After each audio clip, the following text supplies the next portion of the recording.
안녕하세요. 저는 50대를 바라보는 두 아이의 엄마입니다. 돈 나고 사람 났지 사람 나고 돈 나지 않는다. 돈 있는 놈이 더하다. 돈 앞에는 장사 없다. 이런 돈에 대한 이야기 많이 들어보셨죠? 이놈의 돈 때문에 울고 웃고 하는 사람들이 이 세상에 많고 많다지만 돈 때문에 살아갈 의미조차 잃어버린 적이 혹시 여러분은 있으신가요? 저도 워낙 없는 집에서 태어나서 하루도 돈 걱정을 안 하고 산 적이 없었죠. 돈 없는 서름도 속상한데 손이 형님을 개무시한 시동생 내외 때문에 전 돈에 대한 생각이 180도 바뀌게 됐어요. 돈이면 다인 줄 알던 시동생 내외에게 돈보다 더 중요한 게 있다는 걸 몸소 보여준 제 이야기 궁금하시죠? 지금 시작할게요. 부모가 남겨주신 것 중에 가장 받기 싫은 게 바로 가난일 겁니다. 저희 집의 가난은 저의 할아버지 때부터 시작됐습니다. 할아버지는 원래 지역 유지라 할 만큼 돈을 많이 가지고 계셨는데 돌아가시고 나니 돈 냄새를 맡고 할머니에게 사기를 친 사기꾼들 때문에 그 많던 재산은 보지도 못하고 하늘로 훌훌 날아가 버렸다고 아빠가 말씀하셨죠. 그 충격 때문인지 할머니도 이 돈 때문에 일찍 돌아가셔서 아빠는 부모에게 물려받은 재산은커녕 먹고 사는 문제 때문에 늘 걱정이 많았어요. 아빠는 매일 밤 잠자리에 들 때 오늘도 우리 식구들 하루 세끼 밥 먹을 수 있어 감사드립니다 하고 잠들 정도로 하루하루를 고마워하며 저희들을 키우셨죠. 아빠는 할머니 생각을 하면 일찍 돌아가셔서 그립다고 하다가 어떤 때는 할머니 원망을 늘어놓곤 하셨어요.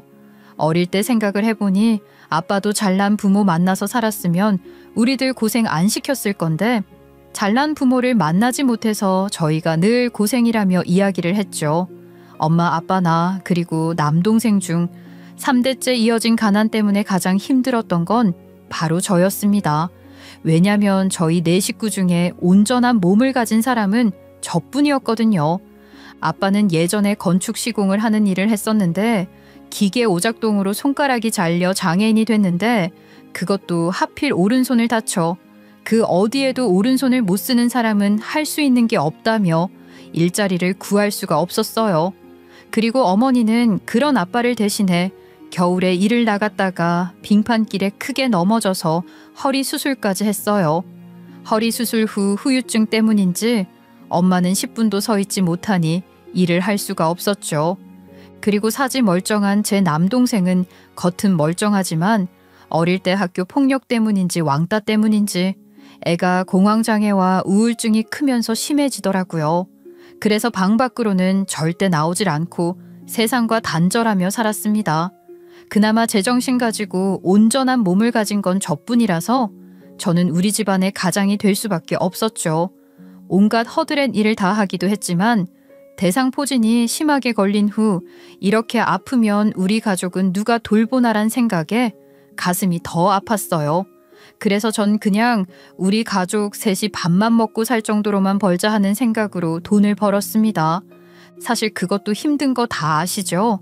가족들 식비 그리고 집세 저한테 너무너무 무거운 짐이었습니다. 그러던 어느 날 고등학교 선배가 임신을 하는 바람에 백화점에 일할 자리가 생겼다며 언니의 추천으로 백화점에 취업하게 됐어요. 그것도 아주 편안한 남성복 매장에 말이죠.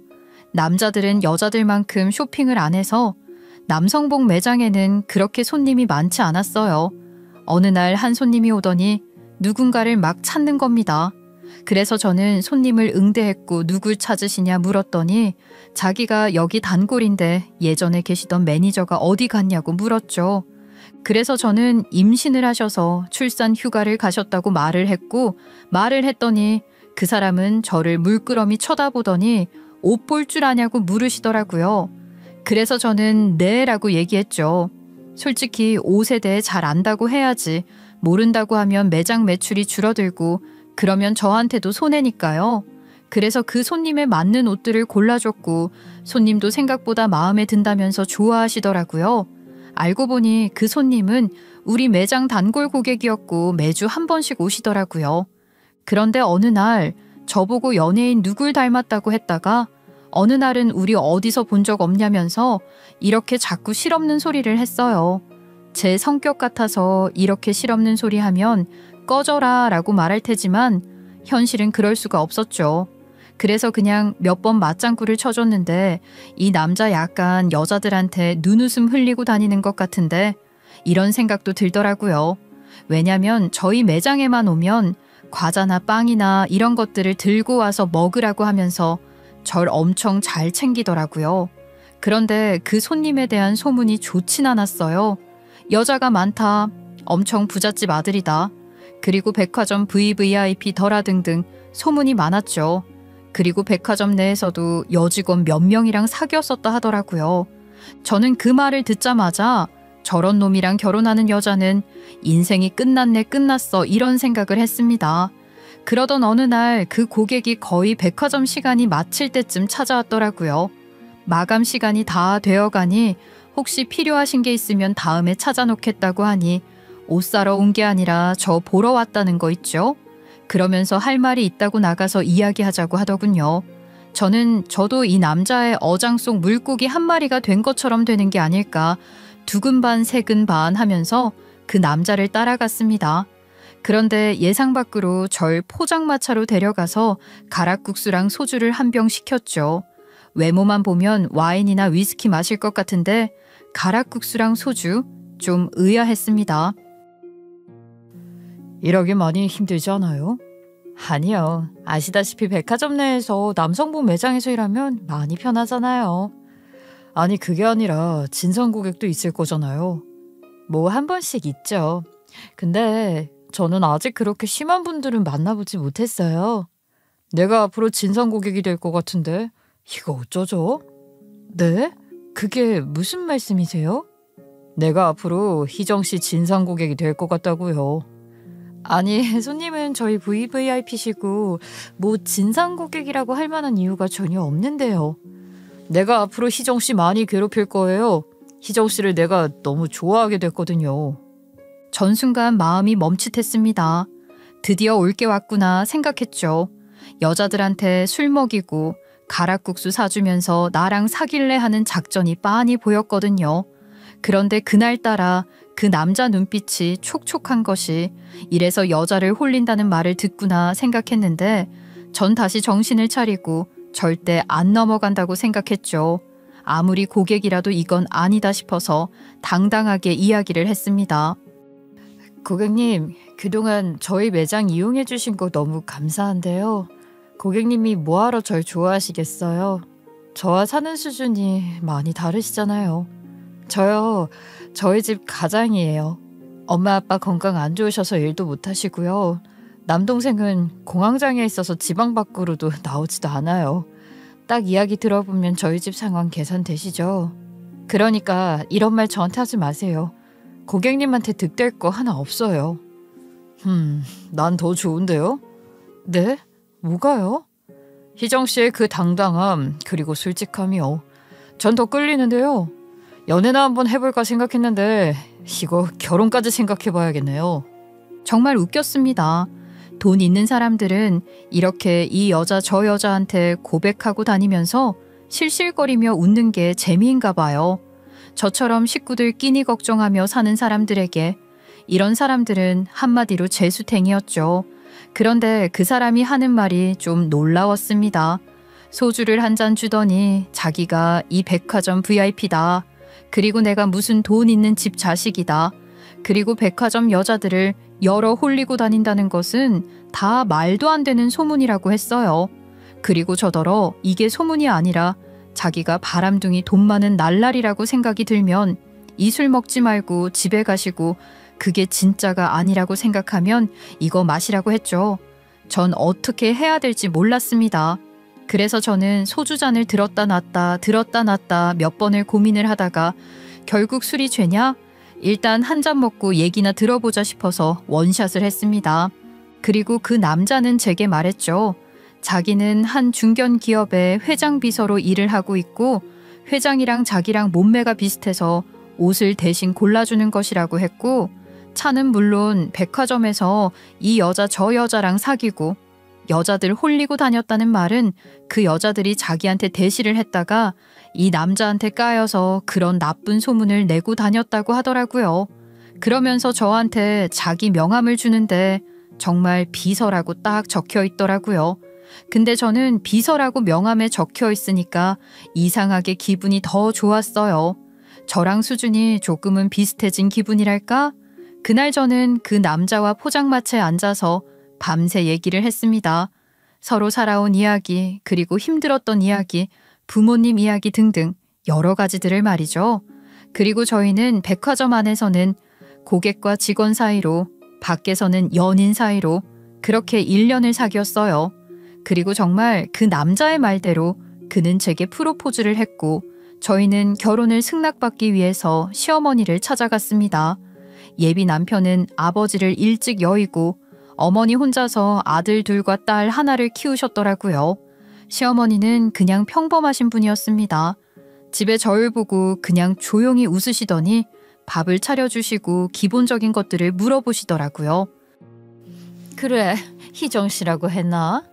네, 김희정입니다. 우리 진석이한테 듣기로는 집에서 가장 노릇한다던데.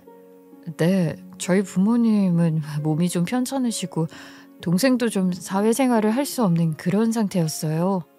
아이고, 고생 많았겠구나. 참 대견하네. 아닙니다. 제 가족인데 제가 챙겨야죠. 그래, 가족은 서로 챙겨야 되는 거지. 그래서 나도 솔직하게 말할게.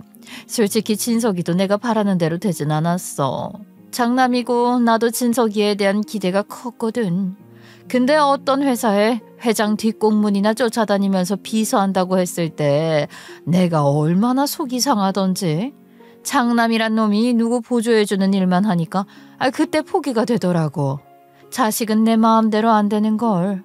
솔직히 결혼할 아가씨도 어떤 아가씨 데리고 올지 기대도 없었어. 그런데 뭐 희정씨 보니까 마음 곱고 가족 챙길 줄 아니까 뭐 이만하면 우리 집 며느리로 괜찮다고 나는 생각해. 그리고 원래 우리 집도 뭐 그리 좋은 형편은 아니지만 남자 집보다 여자 집이 좀 키우는 게 맞거든.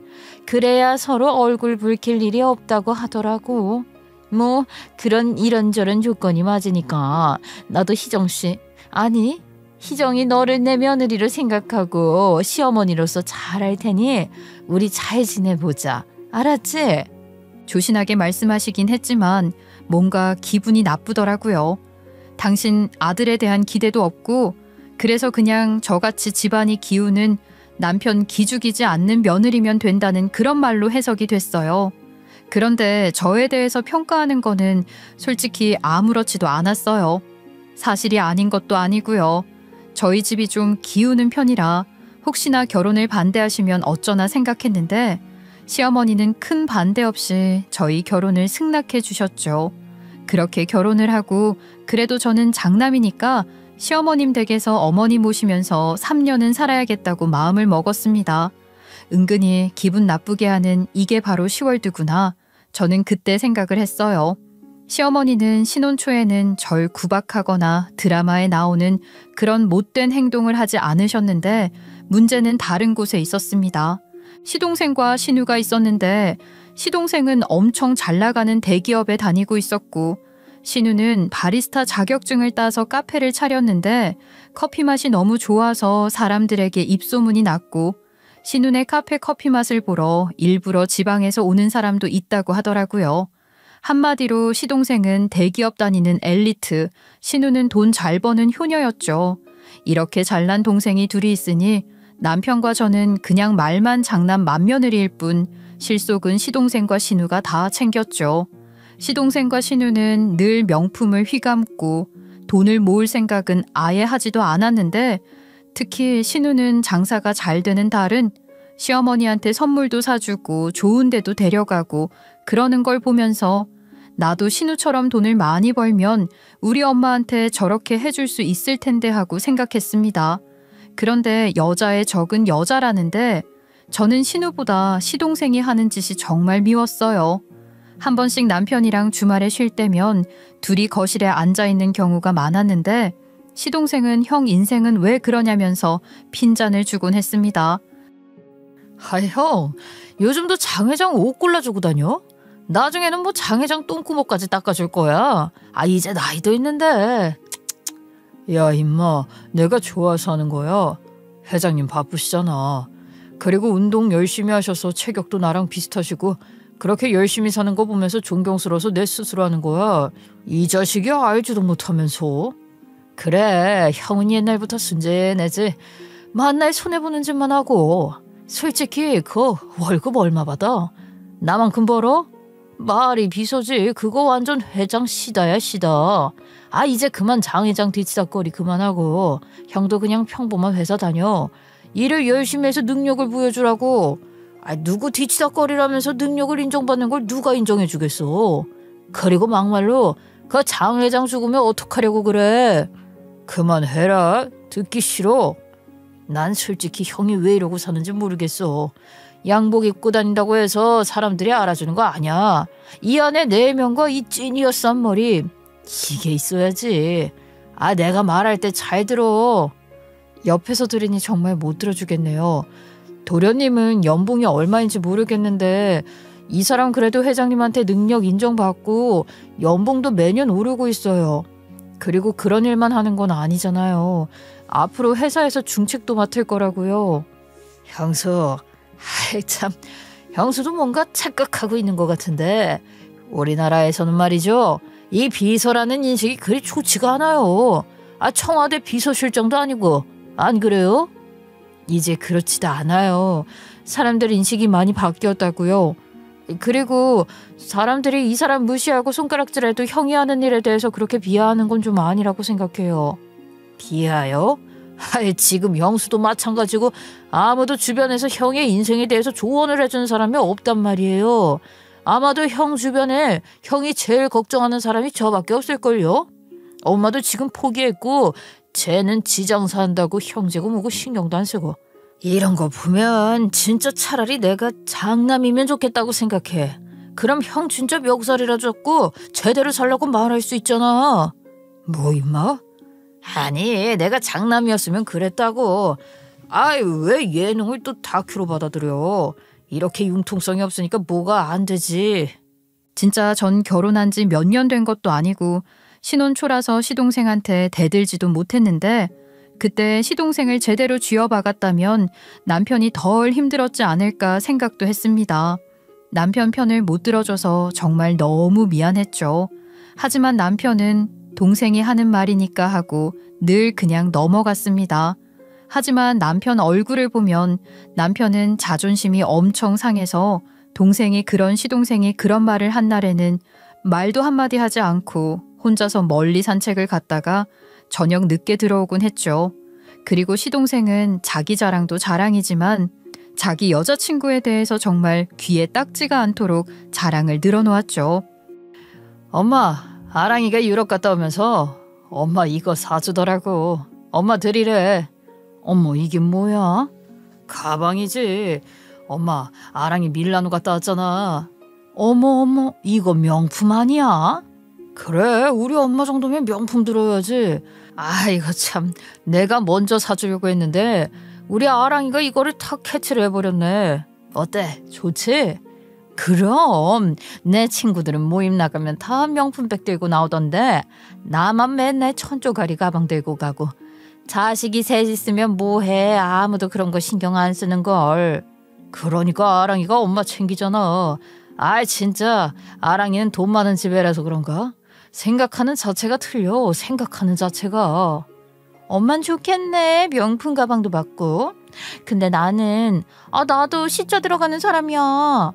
으이구, 자, 네 것도 있다. 이 밝히기는. 어머, 이게 뭐야? 이거 반클립이잖아. 이거 보여? 이 영롱한 자태. 이런 목걸이 차니까 내 목이 완전히 달라진 것 같아. 언니 진짜 센스 있다. 네 여자친구는 네 형수는 안 챙기지? 네 형수가 회사로 말하면 직속상관인데. 아, 깜빡했네. 제일 먼저 드린다는 걸. 형수, 여기요. 어머, 뭐 제 선물도 있어요? 그럼요. 우리 아랑이가 통이 크다고 했잖아요. 그런데 선물이라고 준답시고 내민 게 달랑 손수건 한 장이었어요. 시동생은 그것도 명품이라면서 받은 것도 감지덕지하라는 식으로 이야기하더군요.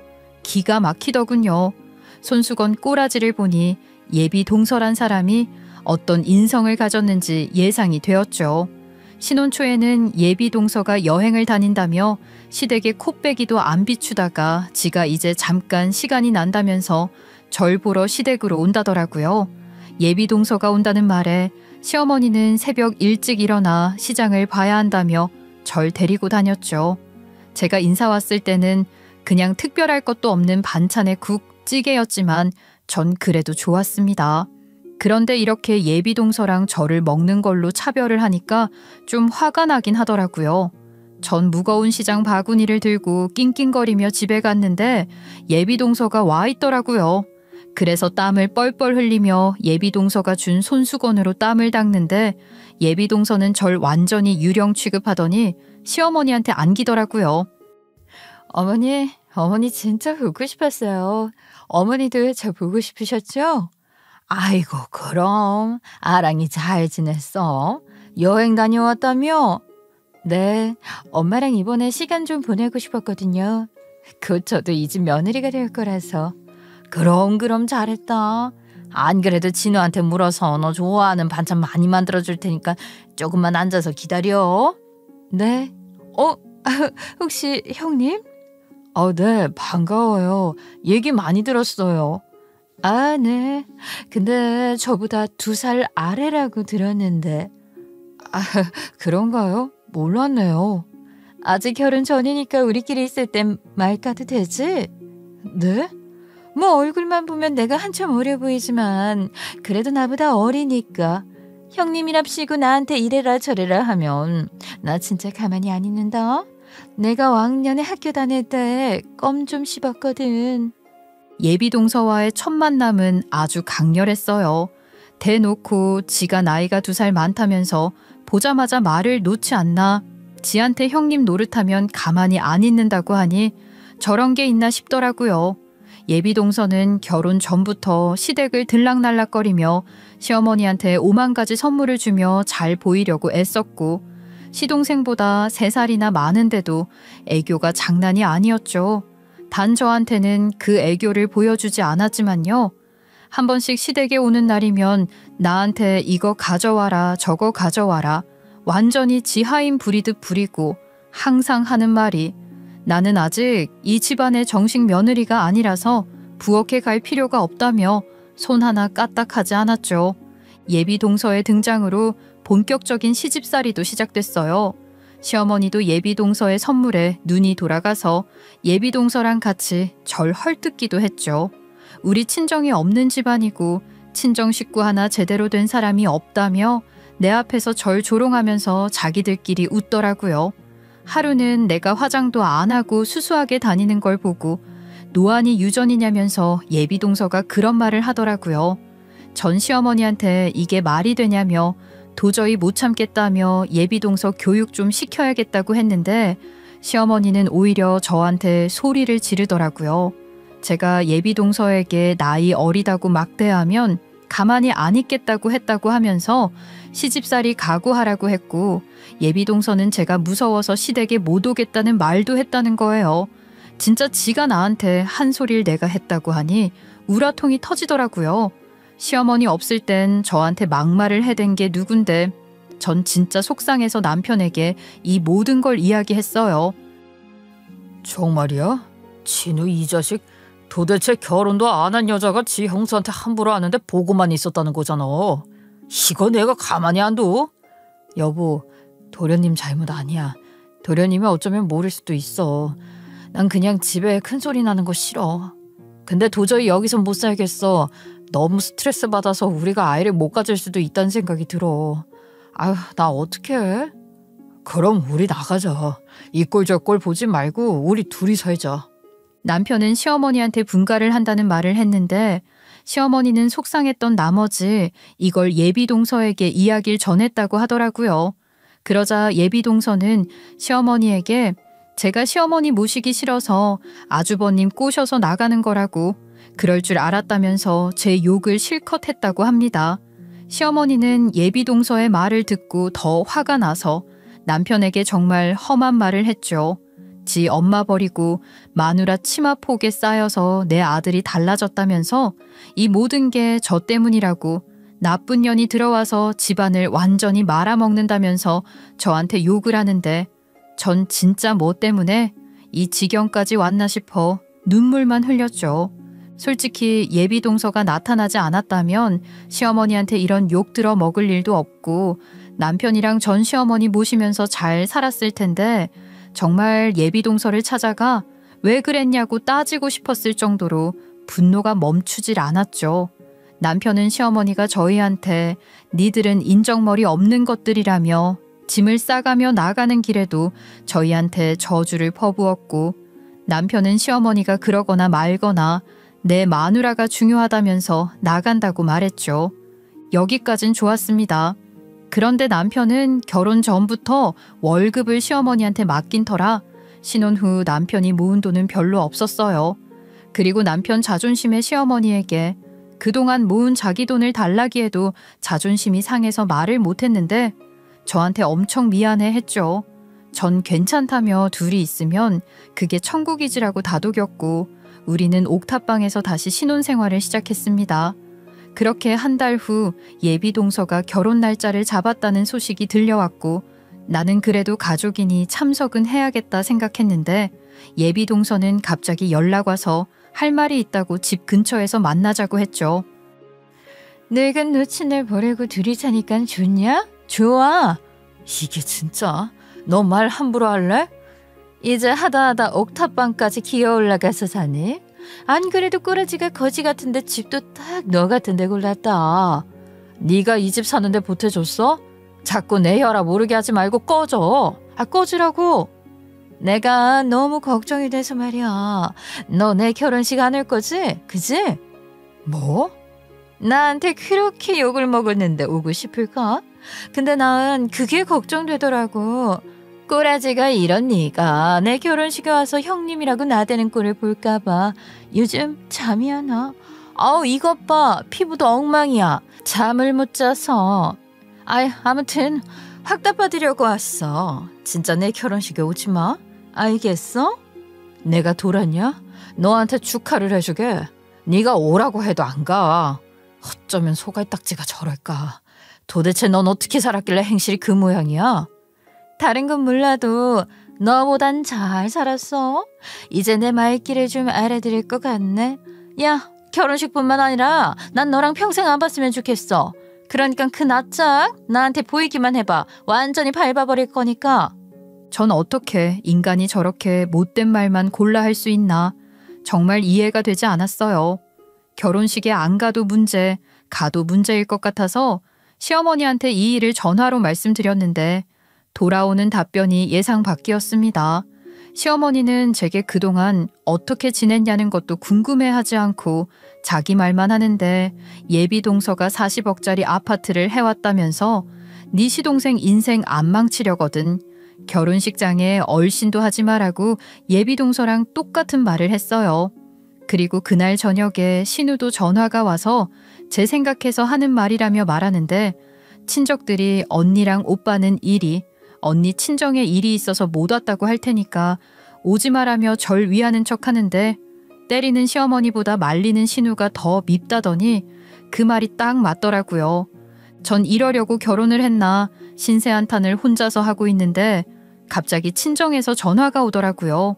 전 머리도 복잡해서 전화를 안 받았는데 제가 전화를 받을 때까지 계속 전화가 와서 전 무슨 일이 생겼나 싶어 전화를 받았죠. 그랬더니 친정아빠가 급한 일이라며 다짜고짜 당장 친정으로 달려오라고 하더라고요. 가뜩이나 마음이 어지러운데 친정까지 가려니 썩 내키지 않았어요. 버스를 타고 친정으로 가는데 오만 가지 생각이 들더군요. 남동생이 사고를 쳤나? 아빠가 또 이상한 데서 사기를 당했나? 온통 나쁜 생각밖에 안 들었죠. 또 무슨 일이 생겼는지 걱정을 하며 친정에 갔는데 어떤 남자와 아빠가 앉아 있는데 그 남자는 아빠에게 아빠의 새아버지의 유언장을 전하러 온 변호사라며 저에게 명함을 주더라고요. 전 명함을 보자마자 찢어버렸습니다.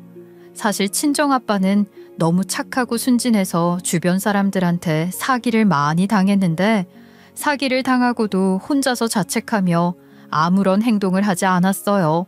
저는 또 이 사기꾼 변호사란 놈이 우리 아빠 뭘 빼먹으러 왔냐면서 시댁에서 열받은 걸 그 변호사한테 다 퍼부어댔죠. 그런데 아빠가 갑자기 절 끌어안으면서 우시더라고요. 전 아빠 왜 우냐고 물으니까 우리 희정이가 고생한 걸 보고 할아버지가 선물을 주셨나 보다 하면서 이야기를 하는데, 우리 친할아버지는 아빠가 아주 어릴 때 돌아가셔서 얼굴도 모르는데 갑자기 할아버지가 선물을 저한테 줬다고 하니 이게 무슨 영문인지 모르겠더라고요. 전 일단 의심의 눈초리로 그 변호사에게 왜 우리 집에 왔고 무슨 이야기를 하러 왔냐고 물었습니다. 변호사의 이야기를 듣는데 진짜 이건 드라마에서나 나올 이야기다 할 정도로 믿기 힘든 이야기였죠. 친할아버지는 친정아빠가 3살 때 사고로 돌아가셨습니다. 그리고 할머니는 친정아빠를 데리고 혼자 살았는데 할머니를 평소 마음에 들어하던 사람이 할머니와 재혼하고 싶다고 했고, 할머니는 친정아빠를 생각해 재혼을 결심했다고 하더라고요. 여자 혼자서 아들 키우기가 자신도 없었고 남편 없이 평생 살기엔 할머니도 두려웠을 거라고 친정아빠는 말했어요. 그때 친정아빠의 새아버지도 자기 자식들이 있었는데 친정아빠의 새아버지는 아빠를 아무리 자식처럼 여기려 해도 핏줄이 다르다는 걸 도저히 납득하지 못했고 결국 내 핏줄이 아닌 놈은 못 키운다고 하며 친정아빠를 내쫓았다고 했습니다.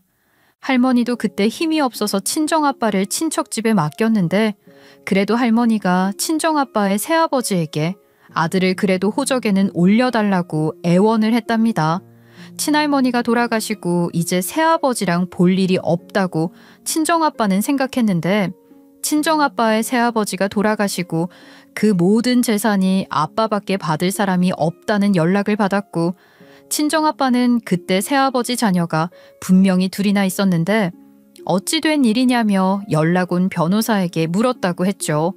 변호사 말은 친정아빠의 새아버지 친자녀 둘 다 교통사고로 일찍 세상을 떠났고 호적상 자식이라곤 친정아빠밖에 없어 친정아빠의 새아버지 재산을 친정아빠가 받게 됐다고 했죠. 그 재산이 무려 50억가량 됐는데 이걸 어떻게 해야 할지 몰라 친정아빠는 절 불렀던 거였죠. 전 끼니 걱정으로 평생을 살았던 우리 가족에게 이런 큰 돈이 하늘에서 뚝 떨어지니 정말 믿기지가 않았죠.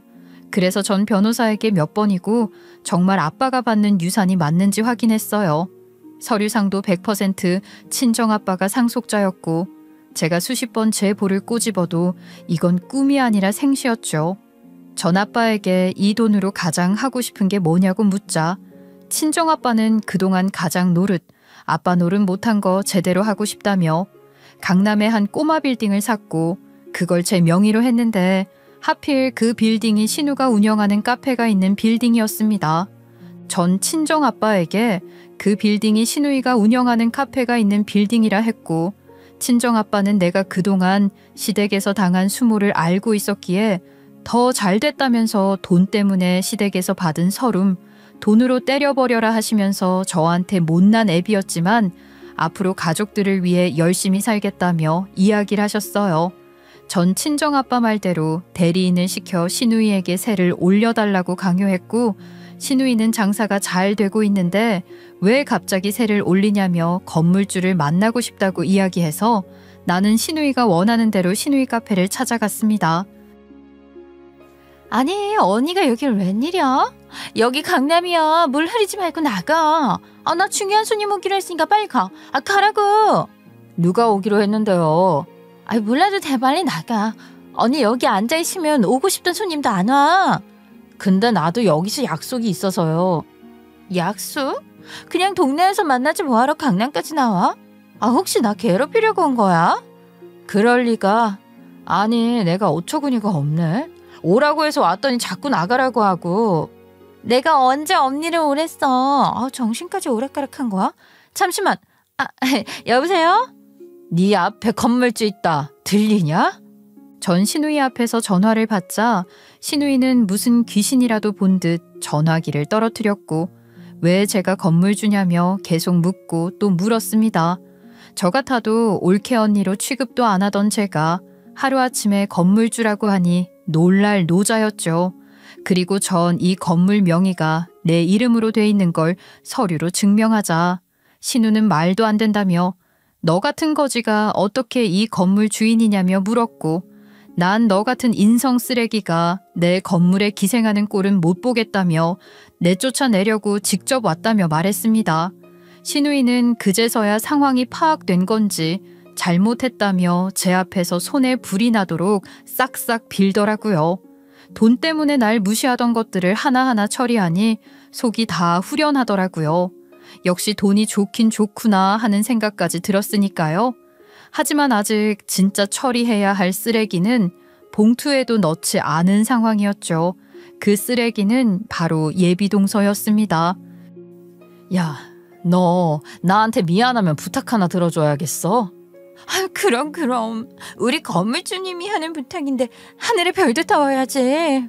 그 싸가지 뭔가 영찜찜해. 먼지 털어서 안 나오는 사람은 없다고 하잖아. 일단 지피지기면 백전백승. 싸가지에 대해서 좀 알아봐. 싸가지? 혹시 나 언니? 야, 이 멍청아. 내가 진짜 내 시누이만 아니면 아유, 뒷조사하는 사람한테 뒷조사를 맡기냐? 그러면 뭐 아랑이 언니? 예비동서 친정이 진짜 재력가 집안인지 뒷조사를 했는데 마침 신우이 친구가 심부름 센터를 해서 거기에 맡겼죠. 신우이는 제가 건물주인 걸 알자 제가 시키는 건 다 하겠다며 충성맹세까지 하더군요. 들어보니 예비동서 집은 그냥 중산층 집안이었고 예비동서 친정엄마가 돈놀이를 좀 했는데 이자를 좀 불리려고 예비동서 친정엄마에게 사람들은 맡긴 돈이 많았고 예비동서 엄마는 그걸로 돈을 융통해 40억 아파트를 샀던 것이었죠. 예비동서는 시동생이 대기업에 다니고 시어머니가 땅이 좀 있다는 걸 일찌감치 알고 시동생에게 접근한 거였고 결혼하면 40억 아파트를 시동생을 통해 갚게 하고 이혼할 예정이었다고 하더라고요. 전 그 사실을 알고 이것들을 어쩔까 하다가 예비동서 결혼식에서 이 모든 사실을 알리고 깽판을 쳐야겠다고 마음을 먹었죠. 제일 좋을 때 제가 찬물을 부어줘야 더 재밌지 않겠어요? 그리고 신우이에게 절대로 내가 건물주가 됐다는 거 이야기하지 말라고 입단속을 시켰어요. 예비동서 결혼식 날 나는 가장 더럽고 누추한 차림으로 결혼식장에 참석했습니다. 그리고 바로 신부 대기실로 갔죠. 야, 너 미쳤어? 거지 같은 게 왜 여기로냐고. 내가 오면 너 가만 안 둔댔지? 빨리 나가라고. 아이고, 좋은 날 이렇게 화를 내면 쓰나? 왜? 오늘도 뭐 한 대 쳐보자 그래? 드레스 망칠까봐 못 치는 거야? 아이고, 이거 참 안 됐네. 야, 내가 못할 것 같아? 이게 진짜? 아니, 그만해. 이거 부케 다 망가져. 그리고 큰언니한테 이제 이러면 안 돼. 안 된다고. 야, 오늘 나 미치는 꼴 보기 싫으면 너도 비켜. 하지마. 큰언니 나한테 하늘 같은 건물주님이라고. 그러니까 큰언니한테 함부로 하지 마. 예비동서는 제가 건물주라는 말을 듣자마자 신우이에게 너도 돌았다면서 완전 막 나가더라고요. 둘이 하는 꼴이 하도 우스워서 예비동서에게 네 엄마 돈놀이 해서 그 집 샀다며? 그리고 그 돈은 시동생이 갚는다는 이야기하자 저한테 무슨 헛소리냐며 육두문자를 날리며 난리를 쳤고 시동생은 신부 대기실로 와서 절더러 시기질투 부리려면 제대로 부리라고 저를 내쫓으려 하자 남편은 시동생의 따귀를 때리며 형수한테 함부로 하면 그땐 아가리를 찢어놓을 거라고 화를 내는데 진짜 살벌했죠. 남편은 시동생을 끌고 와서 네 와이프 될 뻔한 사람 실체를 보라고 소리치며 이 난리통에 일어난 이유에 대해 설명했고 시동생은 믿기 힘들다는 표정으로 예비동서를 보며 말했죠. 아랑아, 아니지. 너 우리 집에 선물도 막 하고 얼마 전에 그 장모님이랑 유럽 투어도 했다며. 맞다. 우리 집 40억 빚져서 산 거 아니지? 지금 이 상황에 대해 설명 좀 해보라고. 다 아니라고 말해. 아이씨, 3살이나 어린 놈 하는 짓이 귀여워서 우쭈쭈 해줬더니 이제 젖병까지 빼앗으려고 하네. 아, 빡치네 이거. 야, 빚도 능력이 있어야 되는 거야. 너 기브앤테이크 몰라? 내가 빚져서 샀으면 네가 갚는 게 맞는 거 아니야? 아니, 이것들 완전 다 도둑놈 신부들이네. 야, 너 처음부터 나한테 계획적으로 접근했지? 말해봐. 말해보라고. 네가 그 말을 하니까 지금 내 발등을 찍고 싶다. 나야말로 후회가 막심이라고. 너란 놈이랑 지금 여기 있는 게 접근한 건 네가 했지. 난 너한테 재력가란 소리도 안 했고 너 혼자 상상하고 너 혼자 북치고 장구치고 한 거잖아. 아, 이게 어디서 개주작이야 지금. 시동생은 결국 참지 못하고 신부 대기실에 있는 꽃병이며 커튼을 다 뜯어버렸고 자신의 인맥을 총동원해 사기죄로 고발할 거라고 예비동서에게 침을 뱉고 울면서 나가버렸죠. 전 이제 저 두 싸가지가 서로를 헐뜯는 일만 남았구나 생각하고 신부 대기실을 나왔는데 신부 대기실이 이렇게 소란스러우니 당연히 결혼식장은 어수선해졌고 예비동서 쪽 하객들이 수근수근 거리더니 저에게 다가와 무슨 일이냐 묻더라고요. 전 이왕 깽판 난 거 소문 내버리자 싶은 마음으로 이야기했죠. 오늘 신부대는 얘가 아니 지 엄마가 사채놀이해서 남의 돈 끌어모은 걸로 40억 아파트를 샀대요. 어이가 없어서. 사실 제가 오늘 결혼할 시동생 형수 되는 사람이거든요. 저희 집 잘못하면 이 사기꾼한테 당해서 쫄딱 망할 뻔했잖아요. 뭐라고요? 아니 40억이요? 여기 신부 엄마가 40억으로 아파트를 샀다고요? 네, 양심도 없죠. 세상에 그걸 그렇게 사놓고 우리 시동생한테 갚으라고 하려고 했대요. 진짜 미친 거죠. 제 말을 들은 하객 아줌마는 갑자기 얼굴이 하얗게 변해서 화를 내며 여기저기 전화를 하더라고요. 그러면서 그 하객 아줌마는 저기 있다 하면서 예비동서 친정엄마한테 달려가는데 예비동서 친정엄마도 자기가 한 짓을 아는지 한복을 치마까지 벗어젖히고 도망가더라고요. 지 엄마가 지금 빚쟁이들한테 쫓기는 것도 모르고 예비동서는 제가 지 실체를 알아버린 걸 알고 시어머니를 붙잡고 구구절절 자기가 그럴 마음이 아니었다고 시어머니를 붙들고 또 가스라이팅을 하더라고요. 어머니, 형님이 어디서 이상한 소문을 듣고 와서 제 결혼식을 망치려고. 저 정말 아니에요. 어머님이 다 아시잖아요. 그래, 일단 진정하고 이 상황을 정리를 좀 하자. 사부인하고 이야기를 좀 해야겠어. 사부인이라면 저 찾으시는 건가요? 어머, 사부인이 여기를 어떻게. 허리가 부서질 것 같이 아파도 내 새끼가 아픈 건 못 참죠. 당신 내 딸한테 도대체 뭔 짓을 한 거야? 아니 사부인, 갑자기 남의 결혼식장까지 와서 이렇게 소리를 지르면 되겠어요? 정말 없는 집안인 건 누가 모를까 봐. 뭐라고? 야, 그놈의 돈 때문에 내 새끼가 이 집 와서 그 모진 시집살이 당한 거 생각하면 당신을 찢어서 저 세상 보내고 싶은 심정이야. 돈? 까짓것 얼마나 있어야 사람 취급해주는데, 어? 아니 지금 무슨 말씀을 하시는 거예요? 예, 넌 결혼식장 오지 말라고 했더니 네 엄마까지 데리고 와서 지금 이게 무슨 짓이야? 어머님 돈 좋아하시잖아요. 그래서 저희 엄마도 축의금 냈는데. 이거 다시 뺄까요 그럼? 너 지금 시집살이 꼴랑 그거 힘들다고 시애미 내팽개치고 내 아들 꼬셔서 나가더니 이제 뭐 칸이 배 밖으로 나왔어? 됐고, 너랑 상대할 시간 없어. 도대체 사부인은 어딜 간 거야? 어머님이 그렇게 좋아하는 사부인 지금 빚쟁이들한테 쫓겨서 한복 치마까지 벗어던지고 주랭랑치던데. 아마 멀리 갔을걸요? 뭐? 누가 도망을 가? 아니 왜? 엄마 진정하고 내 말 들어. 일단 이 싸가지는 둘째 오빠 직업이랑 엄마 땅 좀 있는 거 알고 달라붙은 거고, 그리고 여기 우리 대단하신 큰언니는 지금 건물주가 되셨어. 엄마 큰언니한테 잘해야 돼. 지금 엄마 동아줄인 큰언니밖에 없다고. 나도 그렇고. 시어머니는 토끼눈이 돼서 저 한 번 보고 예비동서 한 번 보더니 뭔가가 잘못됐다는 걸 알고 제게 와서 오랜만에 상냥하게 묻더라고요. 뭐? 큰애야, 지금 얘가 하는 말은 무슨 말이냐? 뭔 건물주라니. 왜요? 이제 뭐 제가 달라 보이세요?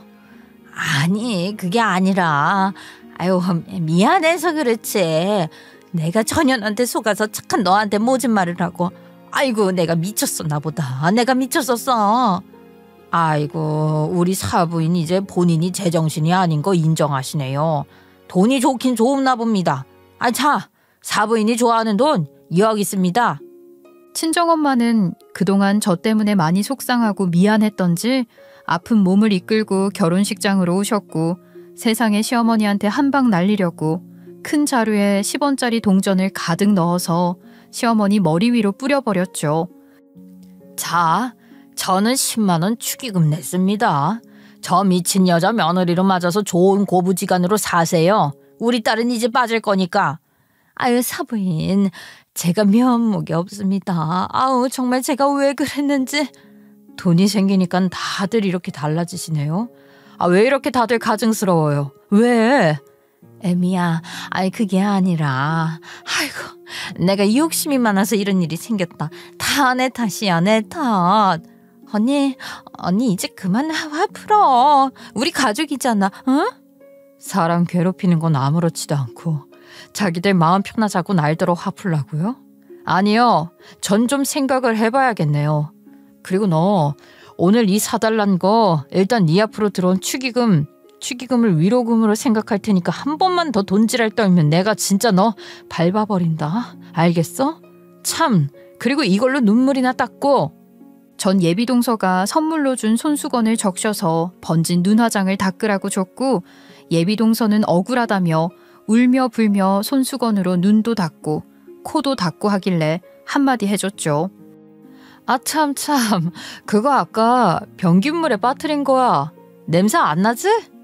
예비동서는 시어머니를 불러 제가 이상한 소문을 듣고 와서 자기 결혼식을 망치려고 작정을 했다며 울고불고 난리를 치는데 갑자기 아까 내게 무슨 일이냐고 묻던 그 하객 아줌마가 사람들을 떼거지로 데리고 와서 예비동서에게 니네 엄마 어딨냐면서 니들 우리 돈 먹고 튀려고 했냐면서 고함을 질렀고 진짜 깽판을 쳤습니다.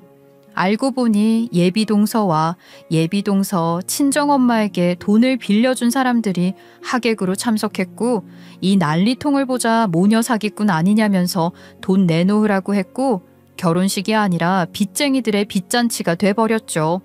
결국 시동생은 자기가 이렇게 된 게 너무 억울하다며 예비동서를 사기죄로 고소했고 예비동서는 결혼을 빙자해 금전을 취하려 했다는 죄로 2천만 원 벌금형을 맞았습니다.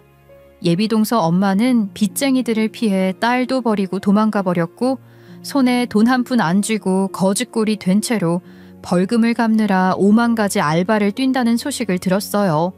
그런데 예비동서가 벌인 사기 행각은 끝난 줄 알았는데 아직 남아 있었어요.